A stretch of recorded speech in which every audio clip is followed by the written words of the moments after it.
점심들 맛있게 드셨습니까? 신종 코로나 바이러스 감염으로 인해서 사회의 모든 부분들이 많이 변해가고 또 달라져 가고 있는 것 같습니다. 오늘 점심도 역시 교회에서 준비하지는 못했지만 또 3, 4, 5 함께 또 식탁의 교제를 나누었으리라 생각하면서 오늘 말씀 속에서 또 하나님의 우리를 향하신 뜻을 발견할 수 있기를 바랍니다. 이스라엘 백성들은 430여 년 동안 애굽에서 종살이를 하는 가운데 많은 어려움을 겪었습니다. 그 어려움 속에서도 하나님은 이스라엘 백성들과 함께 하셨고 마침내 이스라엘 백성들은 모세의 인도를 받아 애굽으로부터 해방의 기쁨을 맛보게 되었습니다. 그 기쁨은 이루 말할 수가 없었을 것입니다. 이제 그들에게 남아 있는 일은 젖과 꿀이 흐르는 가나안 땅을 향해서 힘차게 행진해 나아가는 길뿐이었습니다. 그런데 이게 어찌된 일입니까? 홍해바다가 그들을 가로막고 있었습니다.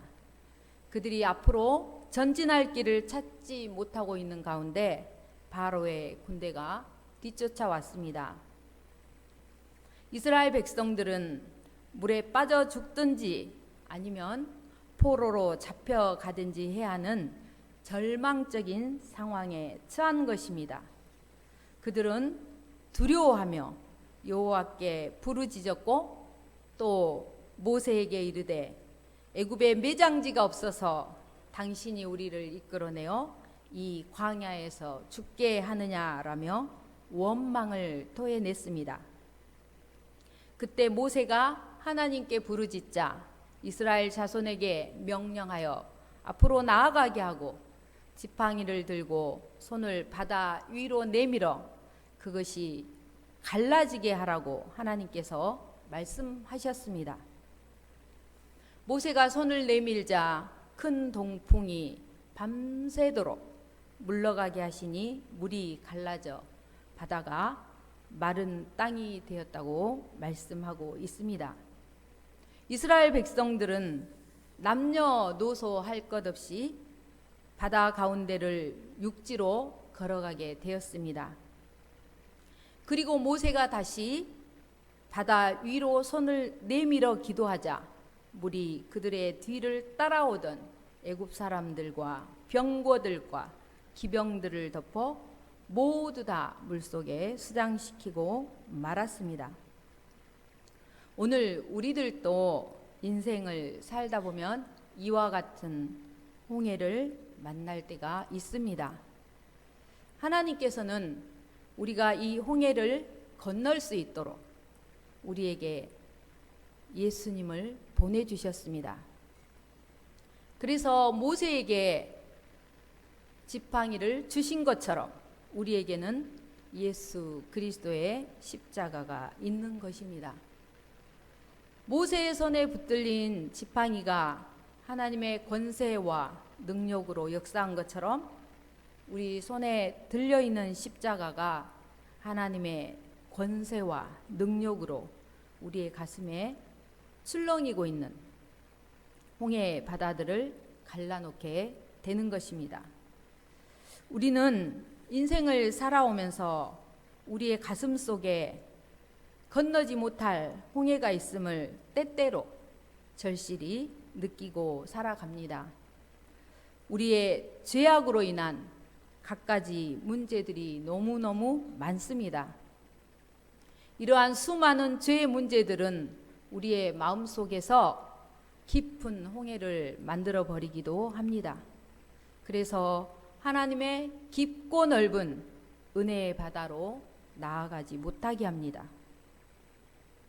우리가 어떻게 우리의 가슴 속에 홍해를 가르고 하나님께서 예비하신 축복의 땅에 도달할 수 있겠습니까? 우리에게 모세의 지팡이는 도대체 어디에 있는 것입니까? 우리 하나님은 모세가 지팡이로 홍해를 가를 수 있도록 하신 것처럼 우리를 위하여 예수 그리스도를 보내주시고, 그리고 오늘을 사는 우리에게도 십자가를 들려주셨습니다. 모세의 손에 들린 지팡이를 통해 하나님의 권세와 능력이 기적으로 역사하셨듯이 오늘 우리 손에 들린 십자가를 통해 우리의 가슴 속에서 답답하고 막혀있는 죄의 문제, 즉 홍해를 갈라지게 하십니다. 또 우리는 태어날 때부터 이 세상을 떠날 때까지 수많은 질병의 홍해와 마주치게 됩니다. 질병은 육신의 병뿐만이 아니라 마음의 병, 영적인 병도 있습니다. 대표적인 마음의 질병들은 우리가 가지고 있는 염려, 불안, 초조, 또 때로는 절망, 공포, 시기, 욕심, 미움, 여러 가지 방탕한 마음 등등입니다. 인간은 이러한 마음의 병으로 인해 날마다 홍해와 마주쳐 힘들어하고 또 괴로워하며 하나님을 잊고 살아갑니다. 이렇게 우리의 몸과 마음과 영혼 속에 있는 질병의 홍해를 우리는 어떻게 가를 수 있겠습니까? 오직 예수님의 십자가를 가슴에 끌어 안을 때 질병의 바다가 갈라질 줄 믿습니다. 또 오직 예수님의 십자가를 가슴에 끌어 안을 때 우리 마음속에 불신앙과 또 불순종의 물결들이 갈라질 수 있습니다. 오직 예수님의 십자가를 가슴에 안을 때 염려하고 불안해하고 초조해하고 절망하고 시기하고 욕심을 가졌던 그런 바다들이 갈라집니다. 오직 예수님의 십자가밖에는 없습니다. 마태복음 8장 17절에는 이렇게 말씀하고 있습니다. 이는 선지자 이사야를 통하여 하신 말씀에 우리의 연약한 것을 친히 담당하시고 병을 짊어지셨도다 함을 이루려 하심이더라 라고 말입니다. 예수님께서 십자가를 통하여 우리의 연약함을 친히 담당하시고 병을 짊어지셨습니다. 십자가의 권능의 지팡이를 우리의 가슴 속에 끌어안으면 그 십자가에서 넘쳐나오는 그리스도의 구원의 역사가 질병의 홍해를 갈라주시는 것입니다. 마지막으로 죽음의 홍해입니다. 이 세상 그 어떤 사람도 아무도 건널 수 없는 홍해가 있습니다. 그것은 죽음의 바다입니다. 그런데 오직 한 분 예수 그리스도께서 이 땅에 오셔서 십자가에서 죽으시고 부활하심으로 죽음의 홍해를 갈라 놓으셨습니다. 그리고 우리에게 죽음의 바다를 가르는 권세와 능력도 부어 주셨습니다. 예수님은 우리의 죄를 위하여 죽으시고 장사 지낸 바 되었다가 사흘 만에 다시 살아나셨습니다. 그러므로 우리가 부활하신 예수님의 권세와 능력이 부여된 십자가를 가슴에 품으면 우리 속에 죽음의 바다가 갈라지게 되어지는 것입니다. 그리하여 천국의 길이, 천국의 소망이 활짝 열리게 됩니다. 죽음의 홍해가 아무리 거칠게 출렁인다 해도 예수 그리스도의 십자가를 우리 마음속에 품으면 우리는 하나님의 능력으로 일어날 수 있습니다.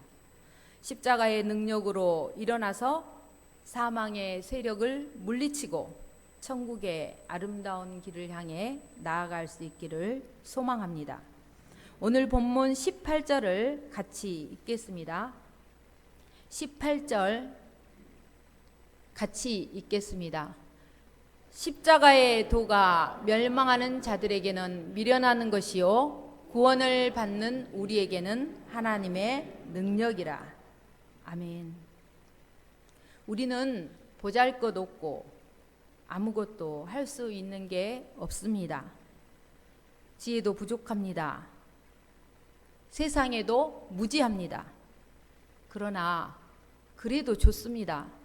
우리가 예수님 앞에 나오면 예수님께서는 우리에게 능력의 지팡이를 주십니다.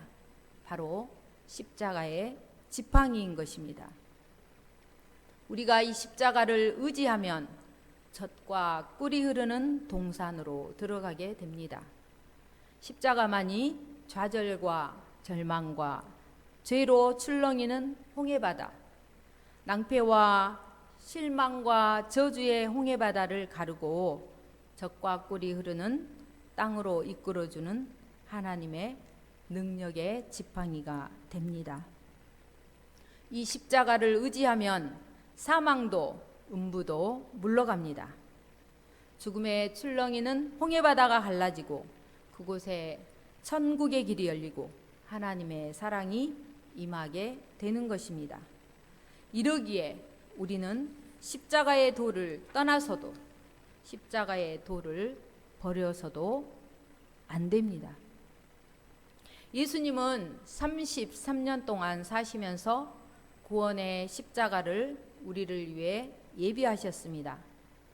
십자가는 예수 그리스도께서 우리를 위하여 제물이 되신 곳입니다. 완전하신 하나님이 완전하신 사람으로 오셔서 우리의 제물이 되시고자 십자가에서 죽으신 것입니다. 인간의 모든 죄를 위해서 속죄 제물이 되시고 인간의 모든 연약함과 부족을 속량하는 번제물이 되셨습니다. 하나님과 우리 사이에 화목 제물이 되셨습니다. 그러므로 우리는 십자가 앞에 나아가서 우리의 죄를 회개해야 합니다. 십자가를 마음에 끌어안고 기도해야 합니다. 우리가 기도하는 제단은 다른 곳에 없습니다. 아무리 지식과 지혜, 총명을 갖고 있어도 그것으로 하나님 앞에 나아갈 수는 없습니다. 십자가 앞에 나가서 십자가를 가슴에 끌어안고 십자가를 의지하며 기도하면 홍해의 바다가 갈라지는 기적을 경험할 수 있을 것입니다. 이러므로 우리는 결코 약하지 않습니다. 우리는 결코 외롭지도 않습니다. 우리는 무능력하지도 않습니다. 왜냐고요? 십자가의 능력의 지팡이가 우리에게도 있기 때문입니다. 외롭거나 힘들 때, 또 낭망될 때 언제나 십자가를 바라보십시오. 십자가를 끌어안고 의지하며 예수님의 이름으로 기도하십시오. 그럴 때 하나님의 나라는 우리의 것이 되어질 줄 믿습니다. 하나님의 권세가 우리에게 임할 줄 믿습니다.